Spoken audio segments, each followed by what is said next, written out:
आपके हिसाब से एक इंसान किसी चीज में कितना मास्टर हो सकता है? 2, 4 या 6? आज मैं आपको ऐसे जीनियस के बारे में बताऊंगा जिन्हें इतने विषय में मास्टरी हासिल थी जितना कि किसी स्कूल कॉलेज में भी नहीं पढ़ाई जाती है। लियोनार्डो विंची, जो एक साइंटिस्ट है, मैथमेटिशियन थे, पेंटर थे, आर्किटेक्ट थे, इविटेंट थे, इंजीनियर थे, राइटर थे, हार्मोनिस्ट थे और एक कील मैकेनिक थे। इनके अलावा भी उन्हें एनाटॉमी बॉटनी हिस्ट्री का बहुत ज्ञान था। लियोनार्डो विंची को इस दुनिया में आए सबसे ग्रेटेस्ट लोगों में से एक माना जाता है। आज आप लियोनार्डो विंची के बारे में ऐसे 19 फैक्ट जानोगे जो शायद ही आपने कभी पहले सुने होंगे।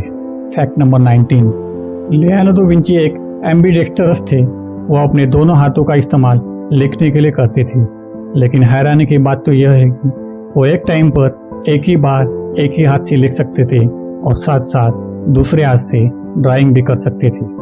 फैक्ट नंबर 18, दा विंची बड़े ही आसानी से अक्षरों को उल्टे क्रम में लिख सकते थे, जिसे मिरर राइटिंग कहा जाता है।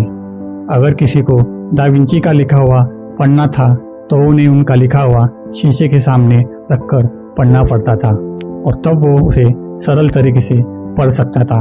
कहा जाता था कि वो इस तरह का लेख इसलिए लिखते थे ताकि वो उसे राज रखना चाहते थे, लेकिन कुछ लोग कहते हैं कि यह सिर्फ एक मिथ है कि वो अपने राज छुपाने के लिए ऐसा उल्टा लिखते थे, क्योंकि दमयंती का लिखा हुआ अधिकतम लेख मिरर राइटिंग में ही है, क्योंकि उन्हें इस तरह का उल्टा लिखना बहुत ही आसान लगता था। फैक्ट नंबर 17, 1994 में बिल गेट्स ने लियोनार्डो विंची की बुक कोडेक्स हैमर को $30 मिलियन में खरीदा था। यह उनकी लियोनार्डो विंची के एक साइंटिफिक राइटिंग का कलेक्शन है। इन्हें भी दा विंची ने मिरर राइटिंग में लिखा है। बिल गेट्स ने इसके कुछ पेजेस को विंडोज 95 के स्क्रीन सेवर के रूप में इस्तेमाल किया था। फैक्ट नंबर 16, कहा जाता है कि दा विंची ह्यूमन स्टडी करने के लिए रात में कब्रिस्तान जाकर दफे हुए शवों को निकाल लाते थे और फिर उसकी स्टडी करते थे। यह कहा जाता है कि उन्होंने 30 शवों को निकाल लिया था। फैक्ट नंबर 15, आज से 500 साल पहले ही दा विंची ने इंसान के इनर बॉडी पार्ट्स के कुल स्पष्ट चित्र बना लिया था। फैक्ट नंबर 14, दा विंची की 2 पेंटिंग काफी फेमस है। मोनालिसा को कौन नहीं जानता है, यह उनके द्वारा बनाई गई एक पेंटिंग है, और दूसरी पेंटिंग द लास्ट सपर। इस पेंटिंग में दा विंची ने जीसस को सूली पर चढ़ाने से पहले उनको आखिरी भोजन करते हुए दिखाया है। Fact number 13, the last supper painting में एक छोटी सी मिस्टेक है। गौर से देखने से पता चलता है कि खाने में एल के साथ ऑरेंज स्लाइस रखी है, लेकिन जीसस को सूली देने के बाद कई वर्षों बाद तक मिडिल ईस्ट में संतरे ही नहीं आए थे। ये जीसस के टाइम पर थे ही नहीं, तो वो उसे भला कैसे खा सकते हैं? दरअसल 16 सेंचुरी के बाद यानी दा विंची के टाइम में एल के साथ ऑरेंज स्लाइस एक इटली में एक कॉमन डिश था और इसलिए दा विंची ने इस पेंटिंग में इसे बना दिया था। फैक्ट नंबर 12, यकीन करना बहुत ही मुश्किल है कि दा विंची ने 16 सेंचुरी में कई बड़े आविष्कार कर लिए थे। उन्हें पैराशूट, हेलीकॉप्टर, एयरप्लेन और टैंक जैसे बड़े बड़े इवेंट के लिए क्रेडिट दिया जाता है। उन्होंने 16वीं सदी में ही इनके डिजाइन तैयार कर लिए थे। फैक्ट नंबर 11, लियोनार्डो विंची को एक परफेक्शनिस्ट के तौर पर जानते हैं, लेकिन वो अपने काम में टाल मटोल करते थे। यही वजह है कि उनकी बहुत सी पेंटिंग और राइटिंग और इन्वेंशन अनफिनिश्ड है, जिनको वो पूरा कर नहीं पाए। लेकिन दा विंची के बाद उनके द्वारा बनाई गई कई डिजाइन के आधार पर कई नए इन्वेंशन किए गए। फैक्ट नंबर 10, लियोनार्डो विंची और निकोला मैकियावेली, जो दा विंची के टाइम में एक इटालियन फिलोसफी थे, इन दोनों ने मिलकर एक प्लान बनाया। इटली के पिसा शहर में बहने वाली अर्नो नदी का डायरेक्शन यानी फ्लो बदलेंगे। दोनों ने काफी कोशिश की लेकिन नाकामयाब रहे। फैक्ट नंबर 9, अर्नो वेरी नाम की ड्राइंग दा विंची की पहली ड्राइंग है। इसे उन्होंने 1473 में ही बनाया था।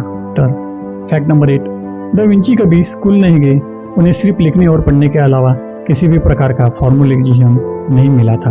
हालांकि उनके पिता उनके क्वालिटी को जानते थे और इसलिए उन्होंने दा विंची को इटली के पेंटर एंड्रा डेल वेरिचियो के पास पेंटिंग सीखने भेजा। इनके अलावा भी उनके पास जितने विषयों का ध्यान था वो दा विंची ने खुद हासिल किया था। फैक्ट नंबर 7, दा विंची आज से 500 साल पहले ही हुए, लेकिन वो अपने टाइम से काफी आगे थे। उस जमाने में भी उन्होंने जानवर पर हुए अत्याचार रोकने के लिए संघर्ष किया। जानवरों के प्रेम के प्रति लिखा, अगर इंसान आज़ादी चाहता है तब पशु पक्षियों को पिंजरे में क्यों रखता है। सच इंसान क्रूरता से भी आगे है और दूसरों के मृत्यु पर जीते हैं। दा विंची पिंजरे में बंद पक्षियों को सिर्फ इसलिए खरीद लेते थे ताकि उन्हें आज़ाद कर सके।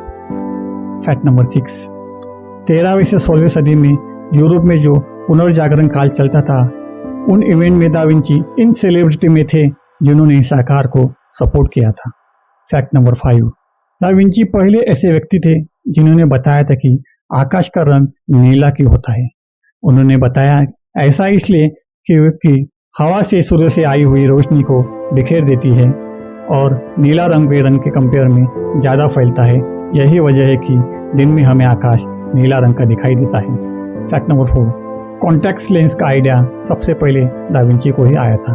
फैक्ट नंबर 3, दा विंची को जो बात जानने को मिलती थी उसे वो फौरन लिख लेते थे। इटली के गांव-गांव में घूमकर इटली को अपने सुंदर चित्र में उतार देते थे। यदि वो किसी का चित्र बनाना चाहते थे तो पूरा दिन उसके पीछे पीछे घूमते रहते थे, जिससे कि उन्हें उस इंसान का चेहरा अच्छे से याद हो जाए और फिर जाकर मानो ऐसा चित्र बनाते थे कि वो व्यक्ति उनके सामने ही बैठा हो। फैक्ट नंबर 2, दा विंची उनका सरनेम नहीं है बल्कि विंची एक इटली का शहर है। लियोनार्डो विंची इसी शहर में जन्मे थे। दा विंची का मतलब होता है of विसी। Fact number 1, da Vinci के अंतिम शब्द थे, मैंने भगवान और इंसान दोनों को नाराज किया है। मैं अपने जिंदगी का जितना सदुपयोग कर सकता था मैं नहीं कर पाया। धन्यवाद दोस्तों, वीडियो अच्छी लगी हो तो वीडियो को लाइक और सब्सक्राइब करें। मिलते हैं अगली वीडियो की तरफ। धन्यवाद।